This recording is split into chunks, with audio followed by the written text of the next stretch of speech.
Hello, everyone. Today I get to welcome Marnie back, and we're going to talk about her book, Ghosted and Breadcrumbed. And we're going to talk about a very specific part in the book that I see a lot of clients wrestle with, right? If you have a partner who's emotionally unavailable, when do you really work on it? When do you actually walk away, right? And so Marnie has so much information in her book about this. And I'm really looking forward to diving into how do you discern when there's growth potential and for you to lean into that for this relationship and when it's time to walk away to find a partnership that can meet you where you're at. And one of the great quotes I love, Marty, from your book that I pulled out for this interview is you said you can't build a relationship with someone who doesn't want to meet you in the middle. Can you share Right. a little bit more Yeah. about what's behind that quote? Yeah. It's really hard to do this, to fix things, to get on track, to make it better with a partner who's unwilling. I'm all for people making an effort to try to convince, to try to educate them, or to kind of point out the benefits. But you sometimes we have someone who just digs in their heels and they're unwilling for one reason or another. Right. And to me, it's just a message that the relationship just isn't important enough for them to do something about it, or their fear is so strong about whatever that looks like, and they just can't overcome it. They can't move past their own block. So yeah, so that's what the quote is somebody really meeting you in that place where you both can enter the journey of whether that's professional with professional help towards working on the relationship and making it better. Yeah, I love that. And I think within that, it's so important. You talk about, I know you've talked with me about this many times Mhm. about discernment counseling. It's kind of a form of Yeah. therapy in a way where you're not really working on the relationship, but you're getting clarity about whether to work on the relationship. And one of the things that that model talks about is understanding the soft versus the hard issues, Yeah. right? And I would love for you to kind of educate us a little bit on what is the difference between those and help us understand in this decision process we're making. Yeah, sure. So this comes out of Dr. Bill Doherty's work on discernment counseling. And so hard and soft reasons are both can be really painful. So what I'm about to say, just because I'm saying soft and hard and using and his information doesn't mean that it's not really painful for people.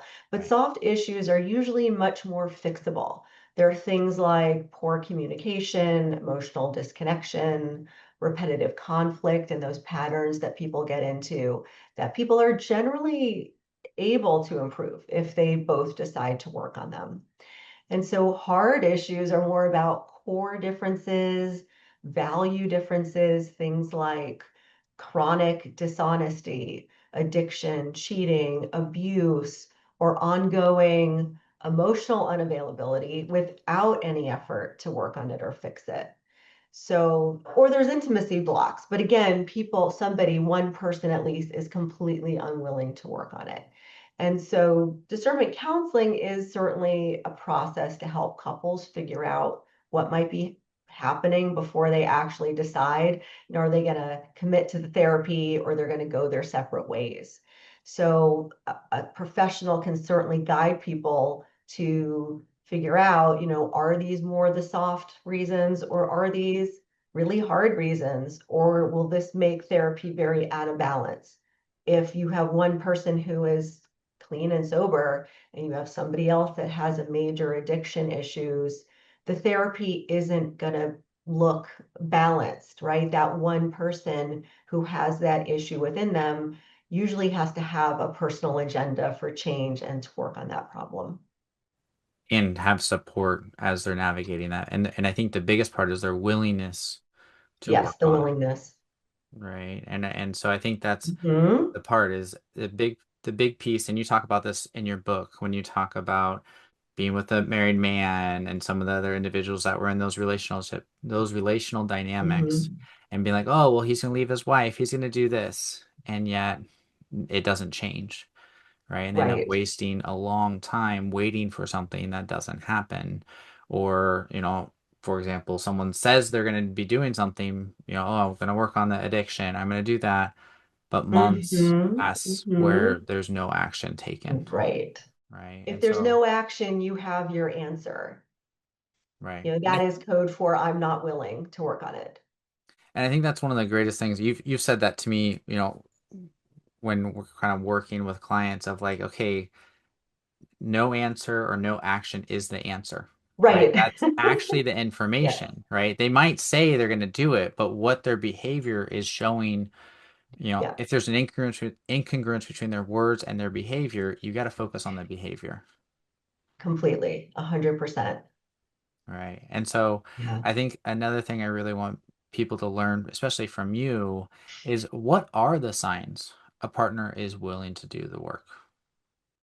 Well, you should notice an openness instead of defensiveness. They're curious about your experience in the relationship. Hmm. So they're interested in their impact on you. They're curious about that. They follow through on what they say they'll do. Hmm. So emotional availability isn't about being perfect, right? We're not looking for perfection, but it's about showing up, reflecting, trying again. So when someone is turning towards discomfort, their own discomfort, instead of away from it, there's Hmm. a sign that they're willing to grow and that they're ready to maybe do some work around whatever the problem is between you. Hmm. Well, I think this is important, right? There's an effort that they're putting in to try to maybe understand or learn a little bit more what's going on for them. But Mhm. really, they're doing it because they see how badly it's impacted, right? They And so care about the impact. they There's care empathy about for the the impact, impact. right? And so there's some part of them that even though it feels awful for them for whatever might be going on and causing that unavailability for them, when they see Mhm. how much that hurts you, there's some part of Right. them that goes, well, I love this person and they're hurting. Mhm. There's Mhm. something here we have to work on. Right. And that can sometimes be just enough to get them in the door for a couples therapy session to work Yeah. on some of this stuff and to understand what gets in the way for them and sometimes what gets in the way of the other partner to create that secure attachment. Right. Absolutely. And if people have even just the door can be a little bit cracked open, Right. where there's that willingness to go, I'll look at myself. This is scary. I don't want to do this. The Hmm. truth is, most people don't want to look at this stuff. They don't want to go to therapy, but they're brave about it. They're taking a risk and Right. they're showing, I'm willing to take a risk for you and for this relationship because it is important enough to me. And not doing that, again, like we just said, is a sign that they're saying it's not important enough. Right. I'm willing to take the chance of losing you because I'm not going to work on something that is so important to you or something that is hurting you. Right. That's essentially what they're saying if they're just flatly refusing to Right. even try to do something about it.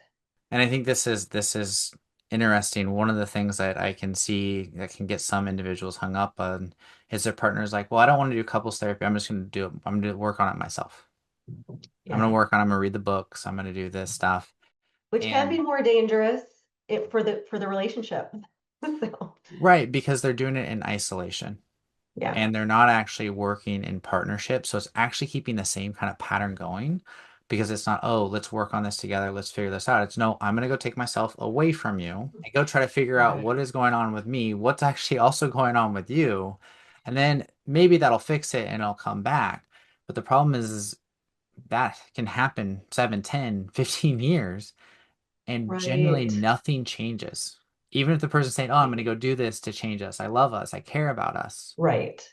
But the thing doesn't change because they're still operating in kind of, if we use Stan Tatkin's language, a one-person system versus we're in a Yeah. partnership navigating this together. And so I think that's another really important way to think about it too. Right. It's not everyone has the ability to really completely accept what's going on. I mean, that would really be the one of the main goals of the person who's in a relationship with someone unwilling to work on it with them, is they have to accept it. They have to be able to say that. Some people can absolutely do that, and I'm not saying that that isn't, a really good idea if that's your only alternative, but something at its core is just not going to feel satisfying about the relationship to that person, unfortunately.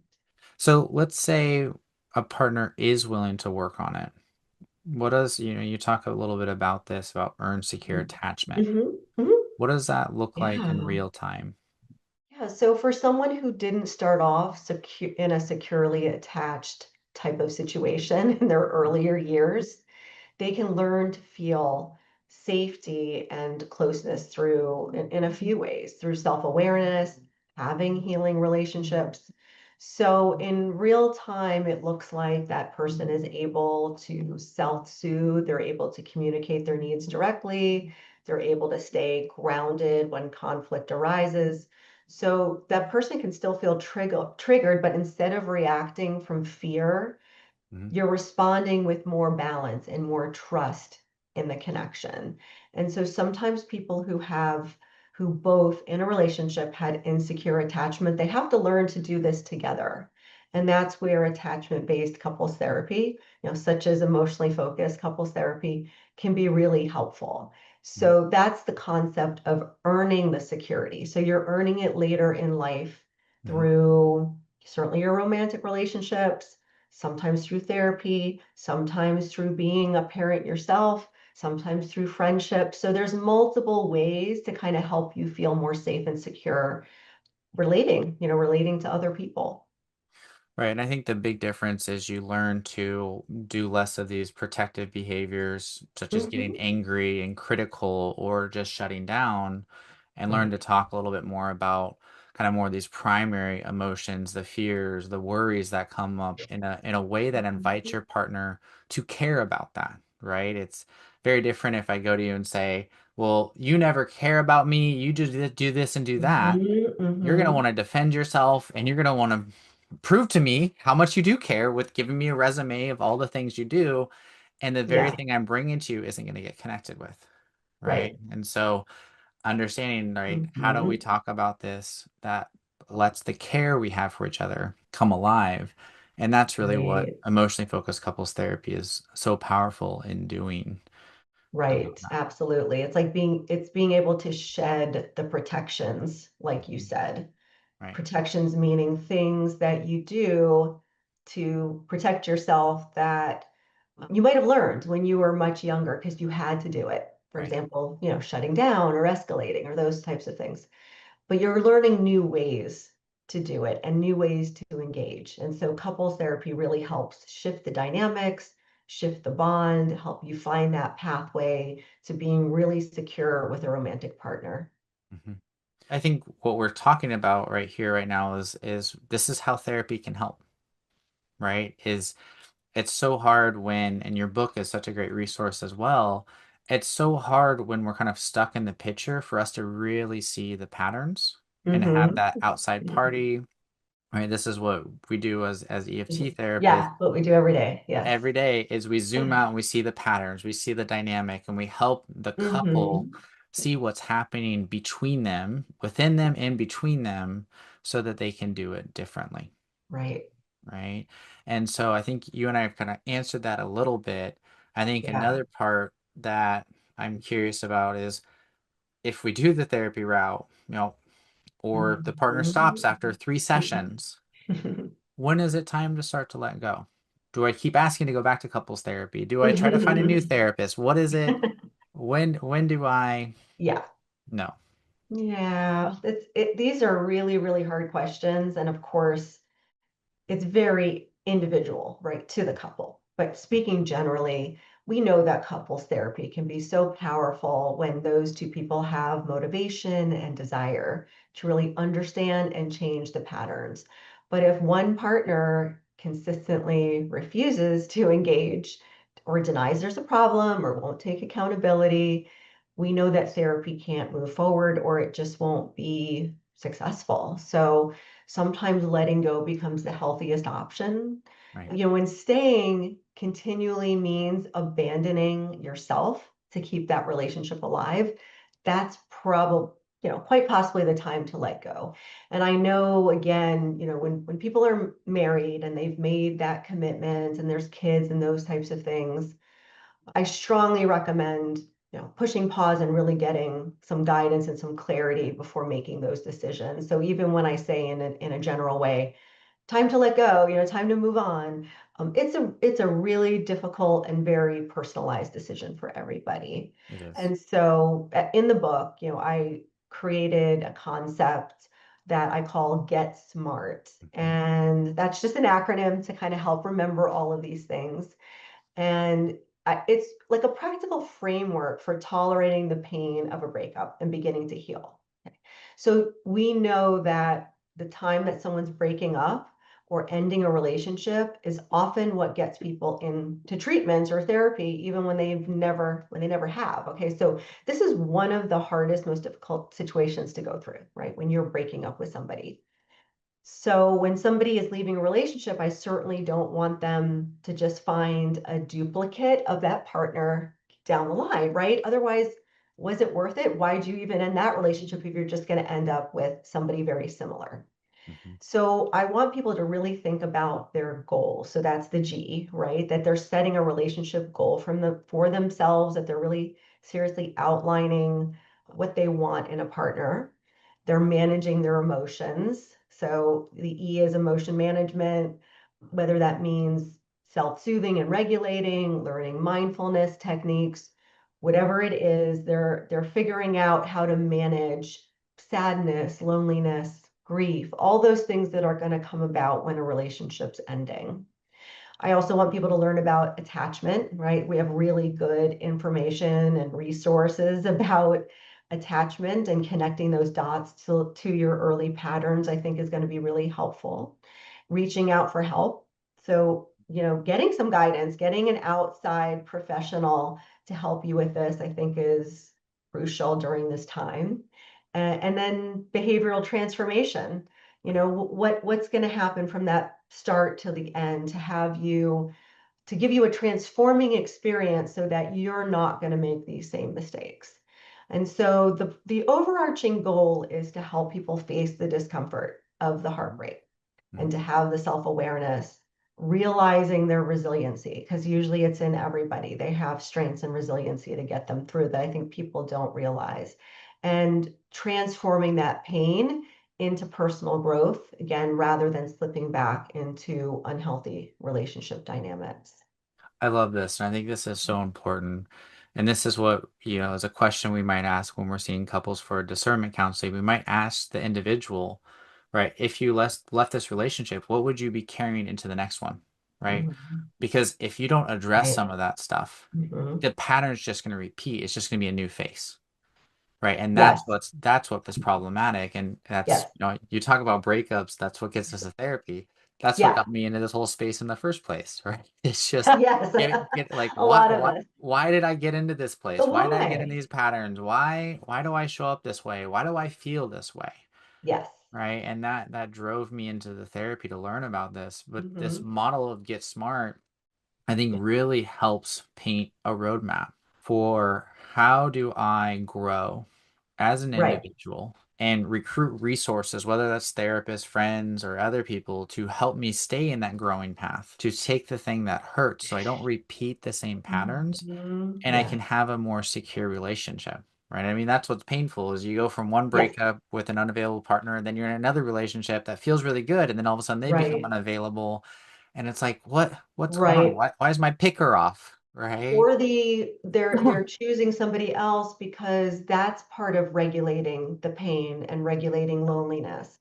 If you're picking another person in the phase of your grieving of the past relationship, it's just often not the wisest thing to do. I know Right. there's some random situations where that works out for people, right? But I think Right. what we're saying is we really want to prevent that as much as possible. And we want people to make a choice from a much healthier, more grounded place and a place of understanding what happened. Right. And also maybe their own role in it too, Hmm. because people sometimes end the relationship and all they want to do is blame the partner. It was their fault. It was totally their fault that we broke up. Right. It might be even 75% their fault, but you are also going to want to understand perhaps your own role in Hmm. creating those dynamics or Or participate. tolerating it or whatever it is. So, as I say, doing the work, right? Do some Right. work before entering into a new relationship. But I think I feel sometimes gets missed is if we go in that blaming place or blaming that partner, they become the Mhm. scapegoat and we don't take ownership for the behaviors that we tolerated, that we have a Right, tough time maybe having boundaries around, or that made have, if right, we had the boundaries, we might have walked away sooner. Right. And that was a big part of my journey as an individual is like, okay, why did I not take up the boundaries? Why did I go back to this person after they cheated? Why did I go back to this when they weren't Yeah. actually owning up to what Yes. needed to change? And so Yep. that's what's so important here is that if we're rebounding and we're going into another relationship and we haven't done this work, it's likely going to repeat. Right. And I know You're you just high risk for that. Yeah, very right. high risk. Mm-hmm. And I think it's important. I mean, you've talked about this before outside of this episode that we're Mm-hmm. recording right now, but taking Mm-hmm. 3, 6 months to really do that work, because the problem is if we jump from one relationship that didn't and had some ineffective behaviors that cause a lot of insecurity and jump into another one, we're not actually emotionally available to commit to that relationship. Right. Right? We haven't done the individual work and we're still probably grieving the loss of that first relationship. And now we're stepping into a new relationship, but we have Right. another foot in that past relationship. And so we're not actually ready to show up and give that relationship the best Right. chance. Right. I mean, we have irrefutable proof of that if you just look at the divorce rate, Mhm. right? It's still like half for second marriages, and it's totally abysmal for third. It's Right, like 70 something percent. And right. I think it's because of the very reasons we're talking about right now, Kyle. I 100% agree. We don't address the patterns, we just repeat it and then Mhm. we walk away. And Right. we're not looking in the mirror and going, what is my part in this? And that's Right. when two partners are able to do that, that's the meeting in the middle that you're talking about, right? It might look a little different of who needs to grow and what, but it's our Right. willingness to look in the mirror and go, how am I contributing to this? What do I need to work on? What deeper down stuff did Hmm. I learn as a Hmm. kid that worked then that's actually hurting you that I need to work on to love you better? And my hope is that in me doing Right. that, you're willing to do the same. Right. And a lot of it's not so conscious, it's in our subconscious. Right. And that's exactly what therapy is designed for, is to help you see the things that might be in this, what we call the implicit memory. So that's the stuff that is sort of embedded there, things that have happened to you even before you were able to like have memories. So Right. it helps elicit that so that you can then go, oh, this is why I did this or I did that, or you're kind of connecting some of those things for sure. Which is why I love emotionally focused therapy is because, you say this, I say this, slow down, let's slow down, right? Because we're trying to Right. slow down that process between the activation or the trigger to our reaction and to understand what's happening before we get loud or before we shut down so that we can learn for ourselves what's going on there and actually choose a different path. Absolutely. Right. And Hmm. I think again, this Get Smart acronym that you're using really helps. I mean, it goes through the goals, emotion, how do we think, our Hmm. self-soothing, our Hmm. mindfulness, Hmm. our attachment style, and then the transforming our behavior. I mean, that is the roadmap for becoming more secure. Right. I tried to cover all the bases with that. Yes, yeah, Yes. you did. I love it. I love it. So I think any last tips or suggestions for someone who's trying to figure out when to work on it, when to walk away, so they can, go to your book, use that, or just any other tips that would be helpful for someone that finds themselves in such a tough place? Yeah, first of all, I have a lot of compassion for people in that situation because it is really hard. So I would love for people to have that compassion for themselves and also slow to really make a decision that and become more confident and clear in what the pathway forward is. And I would say try to even look at this before it is completely too late, before you're beyond the point of no return. Because if something is salvageable, you're going to want to know that as well.